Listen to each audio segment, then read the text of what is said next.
नमस्कार। Corona virus की बात करें तो तमाम सारे ऐसे लोग हैं जिन्हें कोरोना वायरस कहा जाता है। आज नर्सिंग डे है। हमने सोचा क्यों ना कुछ नर्सिंग केयर्स करने वाले लोगों से बात की जाए, जो पूरा अपनी शिद्दत के साथ पेशेंट्स की सेवा में हमेशा लगे रहते हैं।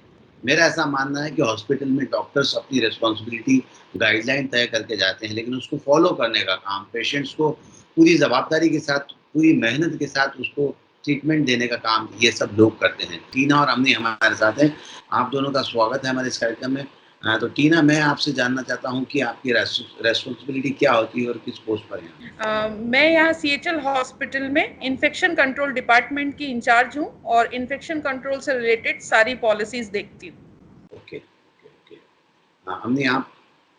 मैं यहाँ से क्लिनिकल इंस्ट्रक्टर काम करती हूँ, दैट इज़ नर्सिंग एजुकेटर। जितने भी एजुकेशन रिलेटेड ट्रेनिंग पूरा मैं देखती हूँ फॉर नर्सेस ऑल एम्प्लॉयज। कितने समय से हैं टीना, अम्नी, आप इस प्रोफेशन में? मैं यहाँ लास्ट 19 ईयर से कार्यरत हूँ। This is my first job and I am still working here only. 19 साल लगातार किसी एक हॉस्पिटल में काम करना भी बड़ी बात होती है। अम्नी, आप? मैं यहाँ लास्ट 8 ईयर से हूँ। 8 ईयर से। 8 साल से। दोनों ही इस फील्ड में एक्सपीरियंस्ड हैं आप लोग। अगर हम बात करें, पेशेंट्स को सबसे ज़्यादा केयर अगर कहीं से मिलती है तो आपसे मिलती है। उनको अगर उम्मीद होती है तो आपसे मिलती है, क्योंकि उनके सबसे ज़्यादा करीब जब वो हॉस्पिटल में होते हैं, आईसीयू में होते हैं, बेड पर होते हैं, तो आप लोगों से ज़्यादा करीब कोई नहीं होता है। तो क्या लगता है, पेशेंट कितना रिलाय करते हैं और कितना ट्रस्ट करते हैं और कितना अपना मानते हैं? मैं ये कहूँगी कि पेशेंट हम पर आँख बंद करके विश्वास करते हैं। यदि डॉक्टर ने उनके लिए कुछ प्रिस्क्राइब किया है तो वो अपने कंसल्टेंट से क्वेश्चन नहीं कर वो हम लोगों से क्वेश्चंस करते हैं। उन्हें ऐसा लगता है कि हम उन्हें सही आंसर देंगे और हम बहुत सी चीज़ों में उनको कई बार कन्विंस भी कर पाते हैं कि यदि डॉक्टर ने, आप सपोज करो, कोई हायर टेस्ट लिख दिया तो वो हमसे ही पूछते हैं कि सिस्टर ऐसा क्यों किया, ये ज़रूरी है क्या? और यदि हमने कहा हाँ अंकल ये ज़रूरी है, करवा लीजिए, अच्छा है, तो वो रियली में हम पर विश्वास कर उस टेस्ट को करवाते हैं। और यदि हम उनको सपोज करिए कि एक ग्लास पानी भी पिलाएं और उनसे कहें कि ये नारियल पानी का काम करेगा, तो वो बहुत हंस के एक्सेप्ट करते हैं और रियली में वो नॉर्मल पानी नारियल पानी का काम करता है। क्या बात है! कितनी अच्छी बात कही थी ना आपने कि नारियल पानी का काम करता है नॉर्मल पानी, और पेशेंट भरोसे के साथ आपकी हाँ के बाद किसी टेस्ट के लिए राज़ी हो जाता है। बहुत बड़ी बात है। एक्चुअल एसेट है ये आपके जीवन की। यानी कि आप क्या कहती हैं इस तरह की बातों को लेकर? नर्सेस एक ब्रिज बन जाते between patient and doctors. Doctors आते हैं, वो अपना प्रिस्क्राइब करके दे के चले जाते हैं। नर्सेस जो है पूरे टाइम पेशेंट्स के साथ रहते हैं, उनकी जो भी प्रॉब्लम्स है वो अच्छे से समझते हैं, डॉक्टर्स को कन्वे करते हैं, उसके अकॉर्डिंग डॉक्टर्स आगे अपना चेंजेस कर सकते हैं। और पेशेंट सबसे ज़्यादा फ्रीली बात करते हैं एक नर्स के साथ, उनका प्रॉब्लम्स जब भी एक नर्स अच्छे से उनसे बात करेंगे, उनकी 90% ऑफ प्रॉब्लम्स ठीक हो जाते हैं, क्योंकि वो मेंटली बहुत सेटिस्फाइड हो जाते हैं। उसके साथ साथ अगर अच्छा ट्रीटमेंट भी पेशेंट को मिलेंगे तो फास्ट रिकवरी भी होती है पेशेंट की। सो नर्सेस एक बैकबोन होते हैं पेशेंट केयर के लिए। सही बात है। हकीकत भी यही है कि जब आदमी हॉस्पिटल पहुंचता है तो उसे उम्मीद की किरण हॉस्पिटल से ही नजर आती है, वहाँ के डॉक्टर से नजर आती है और नर्सिंग स्टाफ से नजर आती है। टीना, कोई एक ऐसा किस्सा जो आपको याद आता हो, पेशेंट से कनेक्ट बन गया जिसके बाद से? एक छोटा सा किस्सा है मेरी फैमिली से रिलेटेड। मैंने जब अपनी नर्सिंग स्टार्ट करी थी 1996 में, उस समय मैं फर्स्ट ईयर की स्टूडेंट थी और मैं अपने हॉस्टल में थी और मेरे ग्रैंडफादर जिनसे मैं बहुत अटैच थी, उस समय वो बहुत बीमार थे और मैं अंबिकापुर बिलासपुर की तरफ ट्रेनिंग में थी and I am basically from Jhansi UP और ही वॉज इन झांसी। तब मुझे बहुत ऐसा लगता था कि मैं नर्सिंग तो कर रही हूँ पर आज जब मेरे दादाजी को मेरी ज़रूरत है तो मैं उन्हें नर्सिंग केयर नहीं दे पा रही हूँ। और ही लेफ्ट अस, ही डाइड। उसके बाद से मुझे ओल्ड पेशेंट्स के संग काम करना बहुत ज़्यादा अच्छा लगता है और हर ओल्ड पेशेंट में मुझे अपने दादा और दादी ही नज़र आते हैं। मुझे ऐसा लगता है कि मैं उनकी केयर कर रही हूँ जो मैं उस समय कर नहीं पाई। तो लास्ट 2 इयर्स पहले 2018 में मेरी ग्रैंड माँ बहुत सिक हो गई थी, तो भी मैं झांसी से उनको सीएचएल हॉस्पिटल लाई, यहाँ उनको आईसीयू में रखा और बहुत अच्छा ट्रीटमेंट मिला और वो बहुत अच्छी हो गई। तो ये चीज़ मुझे बहुत इंस्पायर करती है कि मैं अपने ग्रैंड पेरेंट्स को याद कर कर सारे ओल्ड पेशेंट्स को अपना ग्रैंड पेरेंट मानकर और उनकी केयर करती हूँ। कितनी अच्छी बात कही आपने, कितनी इमोशनल बात है, कितना आप देखिए, सुनिए कि ये सिस्टर्स जो पूरे समय आपकी सेवा के लिए लगी रहती हैं, उनकी फीलिंग्स को समझने की कोशिश कीजिए कि किसी पेशेंट्स को या ओल्ड एज पेशेंट्स को अपना ग्रैंड पेरेंट्स मान के उनकी सेवा करती हैं। निश्चित तौर पर बड़ी बात है। इस तरह के इमोशनल टच से मुझे लगता है कि ना पेशेंट्स को काफ़ी फ़र्क पड़ता है।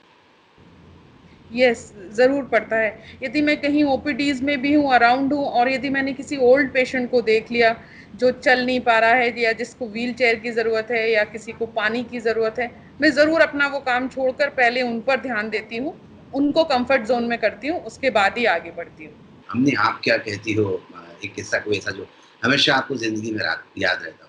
हाँ, सीएचएल का ही एक वो हुआ था बिफोर 3 इयर्स बैक। एक पेशेंट हमारे पास है, बहुत ही यंग लड़का था। तो उसको जहाँ जहाँ वो वर्क कर रहे वहाँ उसको कार्डियक अरेस्ट हो गया। उसको जल्दी से कोई हॉस्पिटल ले गया। वहाँ से कुछ हुआ नहीं तो उनको उनके जो भी साथ वाले हैं वो सीएचएल लेकर आए, आईसीयू में एडमिट किया। बहुत देर उसको सीपीआर दिए हैं। सीपीआर कंटिन्यूस बहुत देर हमारे स्टाफ्स लगे थे उसको सीपीआर देने में।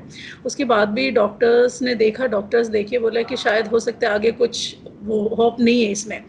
फिर भी स्टाफ ने छोड़ा नहीं, वो कंटिन्यूस उसको देते रहा। बहुत ज़्यादा वो पेशेंट के लिए बहुत केयर किया। तो वो पेशेंट कुछ आवर्स के बाद वो वापस आ गया। वो पेशेंट आज भी आते हैं तो ज़रूर हमारे आईसीयू जाते हैं स्टाफ से मिलने। वो बहुत अच्छा लगता है हमें जब भी उस पेशेंट को हम देखते तो। क्या बात है! आपने बहुत अच्छी बात कही है। मैं कई बार आपके हॉस्पिटल्स की आईसीयू में आया हूँ। कई बार ऐसे अवसर मैंने देखे हैं जब कार्डियक अरेस्ट का पेशेंट आता है, तो आप लोगों की टीम जितनी मेहनत करती है उस पेशेंट को, वो काबिल-ए-तारीफ़ है। शायद बाहर उसके अटेंडेंट या बाकी लोग जो बाहर बैठते हैं उनको अंदाज़ा नहीं होता है। लेकिन मैंने देखा है कि जब एक सडन कार्डियक अरेस्ट का पेशेंट्स आता है, तो उसके आस-पास 10 से 12 लोगों की टीम और इतनी मेहनत करती है। मेहनत हर करते व्यक्ति अपनी ड्यूटी को, ज़िम्मेदारी को निभाने की कोशिश करता है। शायद वे तो डॉक्टर को थैंक यू कहकर बोल देते हैं कि आपने मेरे पेशेंट्स की जान बचा दी। लेकिन यस। असली हीरो आप लोग हैं जो इतनी मेहनत उस पेशेंट के पीछे करते हो। मैं देखता हूँ कि वो शॉक दे रहे हैं, कूद रहे हैं, इधर से उधर उनको इतनी मेहनत करते हैं। आप निश्चित तौर पर आप लोग बधाई के पात्र हैं। नर्सिंग डे के दिन इस तरह की बातें करके मुझे भी थोड़ी-सी इमोशंस क्रिएट हो रही हैं, आप लोग इतना अच्छा काम करते हैं। क्या लगता है कि ना इस प्रोफ़ेशन में आप आई तो उसके पीछे कारण क्या था? आप तो कुछ और भी काम कर सकती थी। इसके पीछे ये कारण है कि मेरी फैमिली से और भी लोग हैं जो नर्सेज हैं, जो विदेशों में हैं, अब्रॉड्स में हैं, और जब मैं उनको देखती हूँ, एक बहुत अच्छा सैटिस्फैक्शन मिलता है जब हम अपनी ड्यूटीज़ ख़त्म करके अपने घर जाते हैं, तो हम बहुत सैटिस्फाइड होते हैं कि हमने किसी के को बहुत हेल्प की है, किसी के इमोशंस को हमने सपोर्ट किया है, किसी के कारण हमारे कारण किसी के चेहरे पे मुस्कान आई है, किसी को आशा जागी है कि हाँ, यहाँ अच्छा है। बहुत से पेशेंट्स सोचते हैं ऐसा कि ये डॉक्टर अच्छे हैं, सिस्टर हम अच्छे तो हो जाएंगे। तो ये सारी चीज़ें उनके अंदर एक विश्वास जगाना और वो उसको कामयाब करना, उस चीज़ को अमल करना इज़ अ टफ। बट हाँ, हम लोग, ईश्वर ने हम लोगों को इतना शायद एक अच्छा वो दिया है कि हम अपनी सेवाओं के द्वारा उन तक अपनी सेवाएं दें और उनको विश्वास जीत सकें।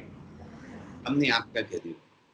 मेरा भी सेम है। मेरी फैमिली में भी मेरे रिलेटिव्स है जो एल्डर्स इस प्रोफेशंस में हैं। सो बचपन से हम ये सुन के जब वो ड्यूटी के बाद वापस घर आते हैं तो वो अपनी एक्सपीरियंस बताते हैं कि ऐसा हुआ, हमने इस पेशेंट को ऐसे बचाया, ऐसा हुआ। तो उसी टाइम से मन में एक इच्छा है कि हमें भी यही काम करना है, हमारे लाइफ में कुछ दूसरों के लिए हेल्प करो। क्योंकि एंड ऑफ द डे हमें लगता है कि जो भी नर्सिंग स्टाफ बेड साइड काम करते हैं वो बहुत ऐसा काम करते हैं कि उस पेशेंट की लाइफ बचाने के लिए। तो समटाइम्स वो छोटे छोटे बात भी बहुत इंपॉर्टेंट है पेशेंट केयर पे। वो शायद हो सकता है कोई उस पर ज़्यादा ध्यान नहीं देते होंगे, लेकिन एक एक छोटी चीज़ वो नर्सिंग स्टाफ पेशेंट के लिए करते हैं वो बहुत इंपॉर्टेंट है उनके लाइफ सेविंग के लिए। सो मुझे भी ऐसा इच्छा हुई कि मैं भी कुछ ऐसे करूँ कि किसी के लिए कुछ अच्छा करूँ ऐसा। क्या बात है! आप दोनों की बातें सुनकर खूब अच्छा लग रहा है। मुझे लगता है कि हमारे जो दर्शक ये शो देख रहे होंगे उन्हें भी इंस्पिरेशन मिलेगा और उनको पता लगेगा कि असली वॉरियर्स कौन हैं जो आप लोगों की हॉस्पिटलाइजेशन के दौरान मदद करते हैं, कितनी मेहनत आपके पीछे करते हैं। जो बात मैं पहले कह रहा था कि जब किसी आदमी को एकदम अटैक आता है और उसको हॉस्पिटल के आईसीयू में ले जाया जाता है, वो वीडियो कभी उपलब्ध नहीं हो सकता, लेकिन अगर आप वो अगर आप वो मंज़र देख लेंगे तो आपका दिल दहल जाएगा और ये लोग जो आपकी सेवा कर रहे हैं, इनके प्रति आपका मस्तक जो है वो बिल्कुल सम्मान से झुक जाएगा। ये लोग इतनी मेहनत करते हैं इस बात को लेकर। बहरहाल इस समय कोरोना का दौर चल रहा है, तो आप लोग कितना प्रिकॉशन ले पा रहे हैं और क्या सोच रहे हैं इसको लेकर? As a infection control incharge मैं आपसे ये कहूँगी कि हम सारे प्रिकॉशंस ले रहे हैं। जो भी हम लोग स्टोर और हमारी फार्मेसी, हमको सारे डिस्पोजेबल किट्स, हमको N95 मास्क और अदर सारे जो भी हमको जरूरत है वो सारी इजीली अवेलेबल करा रहे हैं। और टू मैनेजमेंट हम लोगों के लिए क्या प्रोफिलैक्सिस मेडिसिन जरूरी हैं as a prevention, covid prevention, वो हमको पूरी प्रोवाइड कर रहे हैं। इसलिए हम ये जंग जीत पा रहे हैं, लड़ पा रहे हैं। स्टार्टिंग में बहुत से पेशेंट्स हमारे पास आए, हम लोगों ने बहुत उनको हंसते हुए विदा किया। कुछ पेपर्स में भी आया हमारे बारे में कि वो हमारे पेशेंट्स को यहाँ पर उनको क्या बहुत अच्छी लगी। बाद में हमारा हॉस्पिटल ग्रीन जोन हो गया, तो अब हम नहीं ले पाते हैं सस्पेक्टेड पेशेंट्स, पर फिर भी लोग याद करते हैं कि हमें CHL में जाकर एडमिट होना है। आप क्या कहती हो? अभी तो हम लोग ग्रीन कैटेगराइज हुआ है, तो अभी हमारे पास ऐसा पेशेंट नहीं है। जब स्टार्टिंग टाइम में बहुत पेशेंट आए हमारे पास, उस टाइम भी स्टाफ ने बहुत अच्छे से उनकी केयर किया। थोड़ा सा प्रॉब्लम हुई स्टाफ को कन्विंस करना, क्योंकि वो स्टार्टिंग टाइम में हर कोई पैनिक हो जाता है उस कंडीशन में। फिर भी वो अच्छे से समझ के बहुत अच्छे से पेशेंट की केयर की है स्टाफ ने, और मैनेजमेंट ने भी हमें बहुत सपोर्ट किया है उस कंडीशन में। क्या बात है! मतलब आज मुझे लगता है कि नर्सिंग डे के दिन आप लोगों से बात करके एक अलग ही फीलिंग आ रही है और आप लोगों ने जिस शिद्दत के साथ, जिस जुनून के साथ इस पेशे में अपने कदम रखे, वो सार्थक होते दिख रहे हैं। मुझे लगता है कि आपका इंटरव्यू देख रहे कुछ लोग जो इस पेशे में जाना चाहते हैं, उनके हौसलों को भी मजबूती मिलेगी, उनके इरादों को भी मजबूती मिलेगी। बहरहाल आप दोनों का हमसे बातचीत करने के लिए बहुत-बहुत शुक्रिया। धन्यवाद। Thank you. Thank you.